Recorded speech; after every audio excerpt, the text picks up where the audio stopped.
आजकल के बच्चे फ़ोन यूज़ ना करें तो वो अपने ही माता-पिता से नाराज़ हो जाते हैं। जी हाँ, मैं बात कर रही हूँ कि एक्चुअल में एक चाइल्ड ऑनलाइन प्रोटेक्शन सर्वे किया गया है। उसमें देखा गया है कि जो 13 से 19 साल के जो बच्चे हैं, उन बच्चों में फ़ोन को रात देर तक यूज़ करने की एडिक्शन पाई गई है। अब उस एडिक्शन से बच्चों का क्या नुकसान है? दरअसल मैं आप लोगों को बता दूँ, जो बच्चों की टीनेजर एक एज होती है, जैसे 13 से 19 साल की उम्र के बीच का एक आंकड़ा माना जाता है।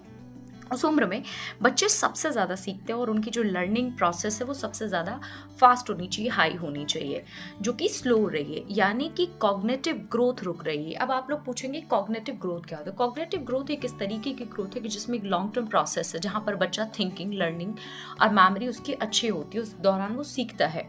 तो कॉग्निटिव ग्रोथ डिक्लाइन हो रही है, स्लो हो रही है। तो इंडिया के 62% यानी कि 62% ऑफ पेरेंट्स इंडिया के रिपोर्ट कर रहे हैं, ये बता रहे हैं कि उनके बच्चों में फ़ोन को ज़्यादा देर तक यूज़ करने का एडिक्शन पाया गया है। और सबसे ज़्यादा ये देखा गया है कि रात में वो 11 बजे के बाद एक्टिव होते हैं और वो सबसे ज़्यादा फ़ोन यूज़ करते हैं। इसका मतलब आप समझ रहे हैं कि उनके बच्चों में ये हैबिट आ रही है और उनकी फिजिकल, मेंटल और इमोशनल एंड सोशल वेलबींग खत्म हो रही है, जो कि नहीं होना चाहिए। आप समझ रहे हैं ना?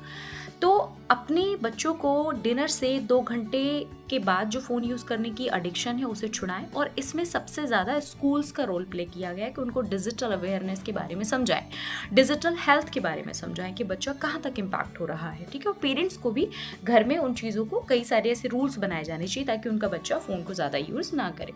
तो आप भी अपने बच्चों का ध्यान रखें और सोशल वेलबींग उनकी अच्छी हो। और दूसरी चीज़, उनकी कॉग्निटिव ग्रोथ नहीं रुकनी चाहिए। जिस उम्र में वो सबसे ज़्यादा सीखते हैं, एक मोबाइल फ़ोन की वजह से आपका बच्चा कमज़ोर नहीं होना चाहिए। थैंक यू सो मच, जुड़े रहिए हमारे साथ में ऐसी अपडेट्स के साथ में। Thank you.